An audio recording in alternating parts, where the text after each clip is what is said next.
કેમ ગુજરાતની પ્રજા રહીને એમને એવી ફિલ્મો એવા નાટકો જોવા ગમે છે જે પરિવાર સાથે માણી શકાય. તહેવારોની સિઝન આવી ગઈ છે. ઓગસ્ટ મહિનો એટલે તહેવારો ચાલુ થઈ જાય, તો આ તહેવારો અમારી સાથે માણો અમારી ફિલ્મ વાર તહેવાર સાથે 2 ઓગસ્ટે નજીકના સિનેમાઘરમાં. નમસ્કાર દર્શક મિત્રો, ટોક વિથ ભાવનગરમાં હું છું નીતિન સોની.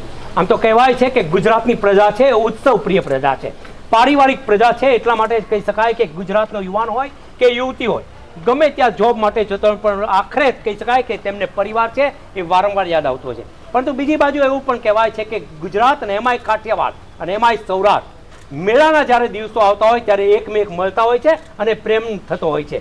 આવી જ એક નવી ફિલ્મ આવી રહી છે. આમ તો આપણે વાર તહેવારનો માન રાખતા હોય છે, શુભ વાર જોતા હોય છે, સારા તહેવારની રાહ જોતા હોય છે, પરંતુ ફિલ્માંકન થયું છે વાર તહેવારના નામે. આપણી સાથે તેમના સ્ટાર છે, આપણે તેમની સાથે વાત કરીએ. સૌથી પહેલો સવાલ છે, વાર તહેવાર ફિલ્મ નામ શા માટે આવ્યું? જય શ્રી કૃષ્ણ. મારું નામ મોનલ ગજ્જર છે. પર મને એવું લાગે છે તહેવાર એ એવા દિવસો છે જે એકબીજાને જોડી રાખે છે, તો એટલે અમારો ફિલ્મનું નામ વાર તહેવાર છે. આપણે અનેક ગુજરાતી ફિલ્મો કરી છે, સિરિયલ પણ કરી છે, હિન્દી ફિલ્મો કરી છે, બહારની ફિલ્મો પણ કરી છે. સૌથી વધુ કઈ ફિલ્મો ગમે છે કરવાની? એઝ અ કલાકાર મને ફિલ્મો કરવી ખૂબ ગમે છે. ભાષાનું બેરિયર મને લાગતું નથી. મને એવું લાગે છે કે ભાષા એ ખાલી એક રીતે વાત કરવા માટે હેલ્પફુલ થાય છે, બાકી એનાથી કે બહુ જાજો ફેર નથી પડતો. કલાકાર માટે જ્યાં સુધી એના માટે મંચ છે, સામે કેમેરા છે અને સારી સ્ક્રિપ્ટ છે, અમે ત્યાં સુધી કામ કરી શકીએ છીએ. પરીક્ષિતજી, ખાસ કરીને વાત કરીએ ગુજરાતી ફિલ્મો. પહેલાં એક જમાનો હતો, ગુજરાતી ફિલ્મો એક બીબાથી આવતી હતી. એક પ્રકારના ગીતો, એ જ પ્રકારનું સંગીત, એ જ પ્રકારના ડ્રેસીસ, કડિયું ચોળણી વાળી ફિલ્મો આવતી હતી. ગુજરાતી ફિલ્મનું ફ્લેવર બદલાયું છે. એક યંગસ્ટર પેઢીઓ પણ હવે ગુજરાતી ફિલ્મ જોવા તરફ વળી છે. શું કહેવું છે આપનું? ના, હું અંગતપણે એવું માનું છું કે પહેલાં પણ ગુજરાતી ફિલ્મો સુંદર મજાની જ વાત કરતી હતી. બહુ બધી સરસ મજાની, હું ઉનશીલાલ, તાનારીરી, આ બધી સરસ મજાની ફિલ્મો હતી જે ત્યારના સમયના ત્યારના લોકોને જે પ્રકારની ફિલ્મો ગમતી એ વાત કરતી હતી. જમાનો બદલાયો છે, હવે લોકોને આ પ્રકારની વાર્તાઓ, મને એવું લાગે છે વાત એ જ છે, એની રીત બદલાઈ છે.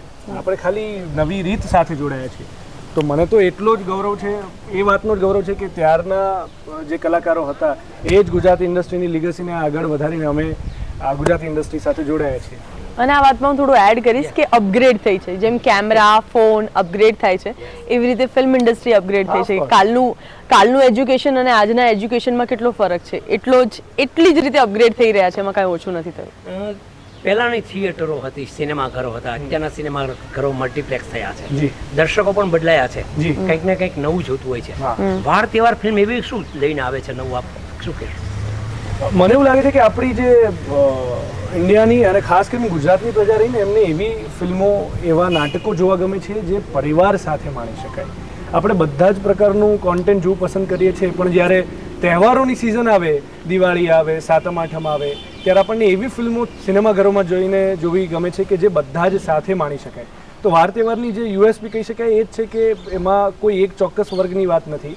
From a child to a grand parent બધા જ સાથે મળીને ફિલ્મ જોવા જઈ શકે અને બધા જ ખુશ થઈને પાછા આવશે. તો ફિલ્મની સૌથી મહત્વની અને મજાની વાત એ જ છે કે મને લાગે છે વાર તહેવાર નામ જ પારિવારિક વાતને લઈને આવી રહી છે. જી જી જી જી જી. શું કહેશો આપ એ બાબતે? પારિવારિક ફિલ્મ છે, લોકો સાથે બેસીને જોશે. હા, એમણે જેમ પરીક્ષિતે હમણાં કીધું ને કે પારિવારિક ફિલ્મ છે, આખા ફેમિલી સાથે તમે જોઈ શકો. દાદા દાદી, મમ્મી પપ્પા, એમના છોકરાઓ, નીચેથી લઈને ઉપરની જેટલા ઘરમાં લોકો હોય બધા જોઈ શકે, એટલી સુંદર ફિલ્મ છે. દર્શકો માટે મેસેજ શું છે? તહેવારોની સિઝન આવી ગઈ છે. ઓગસ્ટ મહિનો એટલે તહેવારો ચાલુ થઈ જાય, તો આ તહેવારો અમારી સાથે માણો અમારી ફિલ્મ વાર તહેવાર સાથે 2 ઓગસ્ટે નજીકના સિનેમાઘરમાં. પરીક્ષિતજી, આપનો શું મેસેજ છે? બસ એ જ, વાર તહેવારની તો વાત કરી જ અમે. એટલે વાર તહેવાર તમે સિનેમાઘરોમાં જોવા જશો તો એ તો અમને ગમશે, પણ overall as industry, as artist અમે એવું જ અપીલ કરી રહ્યા છીએ જ્યાં પણ જઈએ ત્યાં કે ગુજરાતી ફિલ્મોને સારા ઓડિયન્સની અને ઓડિયન્સને સારી ગુજરાતી ફિલ્મોની જરૂર છે. પછી એવું ના થાય કે સમય ચૂકી જઈએ અને પછી આપણે કમ્પ્લેન કરીએ કે સારી ગુજરાતી ફિલ્મો નથી આવતી. અમને એવું લાગે છે કે અમે સારી ગુજરાતી ફિલ્મ બનાવી છે, તો એને વધાવી લો, તો અમે જેથી કરીને વધારે ને વધારે સારી ફિલ્મો બનાવી શકીએ, તમારા સુધી લાવી શકીએ, આપણી ભાષાનું ગૌરવ વધારી શકીએ. દર્શક મિત્રો, આ હતા વાર તહેવાર ફિલ્મના કલાકારો. કહી શકાય કે જે પ્રકારે હવે તહેવારોનો માહોલ છે, શ્રાવણ માસ આવી રહ્યો છે, આસો માસ આવી રહ્યો છે, ગુજરાતી પ્રજા છે આમ પણ તહેવાર અને ઉત્સવ પ્રિય પ્રજા છે. ત્યારે આ ફિલ્મ જોવા લાયક છે એવું આ સ્ટાર્સ કહી રહ્યા છે. ફરી મળીશું એક નવા વિષય સાથે, નવા કલાકાર સાથે. ત્યાં સુધી રજા. Thank you.